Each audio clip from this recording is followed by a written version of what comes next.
গ্রেটারের ওপর থেকে নিচ পর্যন্ত আলুটা এইভাবে নামিয়ে নামিয়ে আলুটা আমি গ্রেট করে নেব। গ্রেটারের সাহায্যে টমেটো গ্রেট করে নেব। দিয়ে দেবো গ্রেট করা আলু।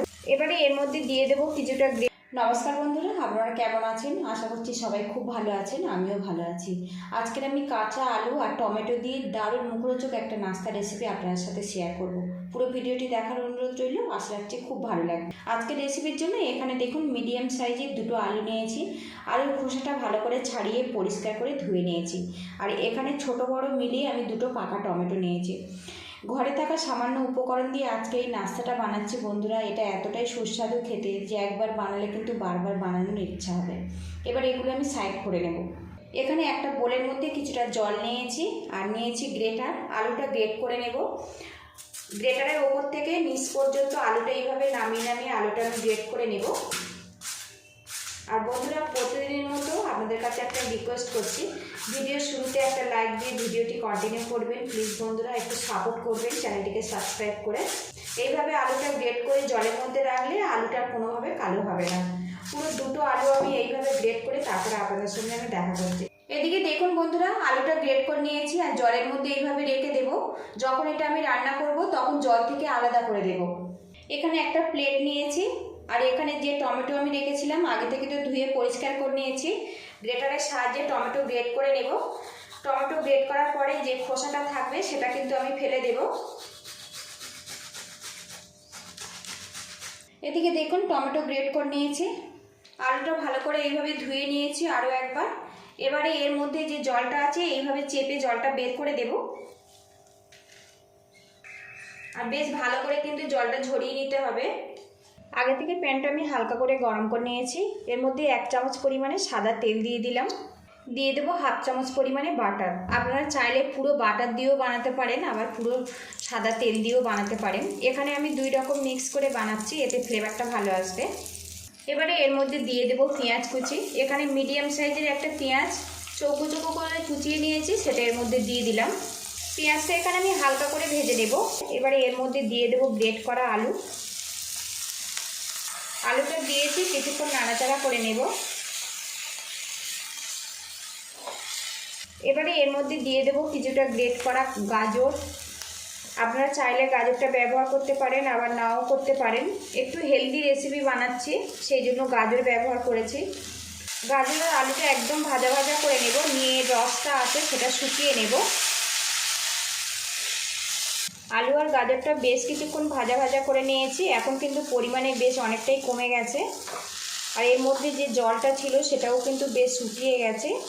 আর বন্ধুরা, প্রথম থেকে কিন্তু কোনো রকমভাবে লবণটা দেবেন না, একটু হালকা করে ভাজা ভাজা করে নেবেন, এতে ফ্লেভারটা খুব ভালো আসবে আর নাস্তাটা খেতে কিন্তু অনেক ভালো লাগবে।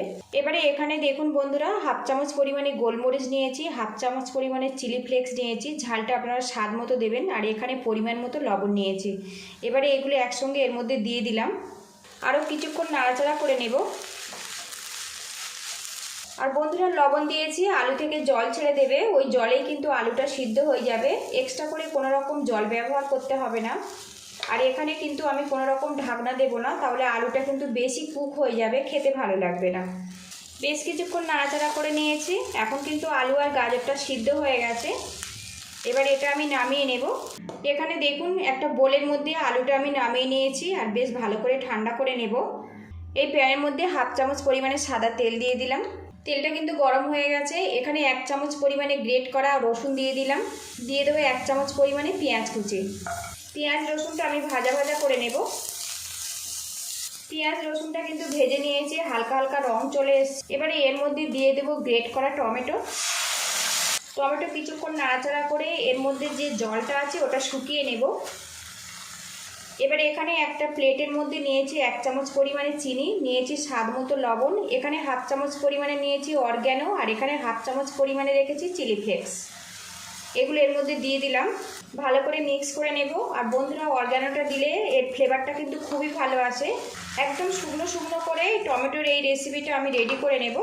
এদিকে দেখুন বন্ধুরা, টমেটোর চাটনিটা কিন্তু রসটা বেশ শুকিয়ে গেছে। আপনারা চাইলে কিন্তু একটু কালারের জন্য রেড চিলি পাউডার ব্যবহার করতে পারেন। আমি এখানে বাচ্চাদের জন্য বানাচ্ছি, কোনো রকম রেড চিলি পাউডার ব্যবহার করব না। এবারে এর মধ্যে 1 চামচ পরিমাণে টমেটো কেচাপ দিয়ে দিলাম। গ্যাসের হিটটা আমি বন্ধ করে দিয়েছি বন্ধুরা। টমেটো কেচাপ দিয়ে এই চাটনিটা বেশ করে মাখিয়ে নেব, এতে কেচাপের মতো একটা ফ্লেভার চলে আসবে। এটা রেডি হয়ে গেছে, এবার এটা আমি নামিয়ে নেব। এদিকে দেখুন বন্ধুরা, আলু আর গাজর যেটা ভেজে নিয়েছিলাম ওটা কিন্তু বেশ ঠান্ডা হয়ে গেছে, আর অবশ্যই কিন্তু ঠান্ডা করে নিতে হবে। এবারে এর মধ্যে দিয়ে দেবো ছোটো চামচের 4 চামচ পরিমাণে ময়দা। ময়দার পরিমাণটা কিন্তু কম রাখবেন, খুব বেশি রাখা যাবে না, শুধু বাইন্ডিংয়ের জন্য এখানে ময়দাটা ব্যবহার করতে হবে। এবারে এর মধ্যে একটা ডিম দিয়ে দেব, এর মধ্যে আরও সামান্য লবণ অ্যাড করে দেব। ময়দা আর ডিমের জন্য এখানে লবণটা দিয়ে দিলাম। এবার এগুলো একসঙ্গে ভালো করে মিক্স করে নেব। এখানে দেখুন বন্ধুরা, মিশ্রণটা আমি শুকনো করে বানিয়েছি, এখানে কিন্তু খুব বেশি পাতলা করা যাবে না, যেহেতু আলুটা সিদ্ধ করা আছে। খুব বেশি জল থাকলে কিন্তু আলুটা ওভারকুক হয়ে যাবে, খেতে ভালো লাগবে না। মিশ্রণটা আমার রেডি হয়ে গেছে। প্যানটা আবারও হালকা করে গরম করে নিয়েছি, এর মধ্যে 1/2 চামচ পরিমাণে বাটার দিয়ে দেব। বাটারটা প্যানের চারিদিকে বেশ করে লাগিয়ে নেব, আর অবশ্যই একটু এই সময় বাটার ব্যবহার করবেন, এতে নাস্তাটা কিন্তু খেতে খুব ভালো লাগবে। এবারে এর মধ্যে আলুর মিশ্রণটা দিয়ে দেব। এবার এই মিশ্রণটা একদম পাতলা করে ছড়িয়ে দেব, এরকম স্প্যাচুলার দিয়ে আমি পাতলা করে ছড়িয়ে দিচ্ছি দেখুন। এদিকে দেখুন বন্ধুরা, মিশ্রণটা কিন্তু প্যানের চারিদিকে বেশ পাতলা করে আর সমান করে ছড়িয়ে নিয়েছি। আর এই সময় কিন্তু গ্যাস রেটটা একদম লোতে রাখতে হবে। একটা পাত্র দিয়ে ঢেকে রাখবো কিছুক্ষণের জন্য, ঢাকনাটা খুলে নেব। আর বন্ধুরা এখন দেখুন ওপরের যে আঠালো ভাব সেটা কিন্তু আর নেই, আমার হাতটা দেখুন পুরো শুকনো শুকনো বেরিয়েছে। এইভাবে রেডি করে নিতে হবে। আর বন্ধুরা, রুটি, পরোটা, লুচি আপনারা তো অনেক খেয়েছেন, একদম নতুন স্বাদে এই নাস্তাটা বাড়িতে বানানোর অনুরোধ রইল। বাড়িতে বানালে অবশ্যই কিন্তু কমেন্ট বক্সে জানাবেন। এখানে দেখুন সামান্য পরিমাণে বাটার নিয়েছি, ওপরে এইভাবে লাগিয়ে দেব। বাচ্চারা একঘেয়েমি নাস্তা খেতে কিন্তু পছন্দ করে না, একবার কিন্তু এইভাবে বানিয়ে দেখতে পারেন। এদিকে দেখুন বেশ সুন্দরভাবে কিন্তু উঠে গেছে। এখানে দেখুন একটা প্লেট নিয়েছি, প্লেটের সাহায্যে এটা তুলে নেব। আমি তো এইভাবে দিয়ে দিলাম, এবার এটা উল্টে নেব, তাহলে কিন্তু নাস্তাটা প্লেটের মধ্যে চলে আসবে। এদিকে দেখুন প্যানটা কিন্তু বেশ পরিষ্কার বেরিয়েছে। নাস্তাটা আবারও এইভাবে আমি দিয়ে দেব। গ্যাসের এটা কিন্তু একদম কমে রেখেই নাস্তাটা বানাতে হবে। এবার যে টমেটো চাটনিটা আমি বানিয়েছিলাম এইভাবে সুন্দর করে লাগিয়ে নেব। আর বন্ধুরা, আপনারা চাইলে টমেটো কেচাপও ব্যবহার করতে পারেন, আবার পিৎজা সসও ব্যবহার করতে পারেন। আমার হাতের ধারে অনেক টমেটো ছিল, তাই আমি এইভাবে চাটনি বানিয়ে ব্যবহার করছি। এখানে দেখুন সামান্য চিজ আমি গ্রেট করে নিয়েছি। চিজটা দিয়ে বানালে কিন্তু অনেক বেশি টেস্টি হবে, আর বাচ্চারা খুবই ভালোবাসবে। এইভাবে ওপর থেকে অল্প করে আমি লাগিয়ে দেব। গ্যাসের হিটটা কমে রেখে আবারও পাত্র দিয়ে ঢেকে রাখবো, ঢাকনাটা খুলে নেব। আর বন্ধুরা, লুকিংটা দেখুন। এখানে দেখুন একটা কাঠি নিয়েছি, আপনাদেরকে দেখাবো এটা কত সুন্দরভাবে কুক হয়েছে। তো দেখুন কাঠিটা কিন্তু খুব সুন্দরভাবে চলে যাচ্ছে। এটা খুবই টেস্টি, বাচ্চারা একঘেয়েমি কিন্তু নাস্তা খেতে পছন্দ করে না। এইভাবে আলু টমেটো দিয়ে নাস্তাটা বানিয়ে দেখতে পারেন। এটা রেডি হয়ে গেছে, এবার এটা নামিয়ে তারপরে আপনাদের সঙ্গে দেখা করছি। নাস্তাটা প্লেটের মধ্যে আমি নিয়েছি বন্ধুরা, আর এই নাস্তাটা আমি সন্ধ্যাবেলার জলখাবারে পরিবেশন করব। আজকের রেসিপিটা যদি ভালো লাগে প্লিজ বন্ধুরা লাইক, শেয়ার, সাবস্ক্রাইব করে আমার পাশে থাকবেন। আর ভালো লাগলে বাড়িতে এইভাবে ট্রাই করবেন, কেমন হয়েছে কমেন্ট বক্সে জানাবেন। পুরো ভিডিওটির সঙ্গে থাকার জন্য অসংখ্য ধন্যবাদ। ভালো থাকবেন, সুস্থ থাকবেন, দেখা হবে নেক্সট ভিডিওতে। তো আমি এইভাবে টুকরো করে নেব, আর সত্যি খুব সুন্দর একটা গন্ধ বেরিয়ে আসছে। বাচ্চারা একঘেয়েমি নাস্তা কিন্তু খেতে একটুও পছন্দ করে না, একবার এইভাবে আলু টমেটো দিয়ে এই নাস্তাটা বানিয়ে দেখতে পারেন। তো বন্ধুরা, আজকের এই রেসিপিটার নাম দিয়েছে আলু পিৎজা।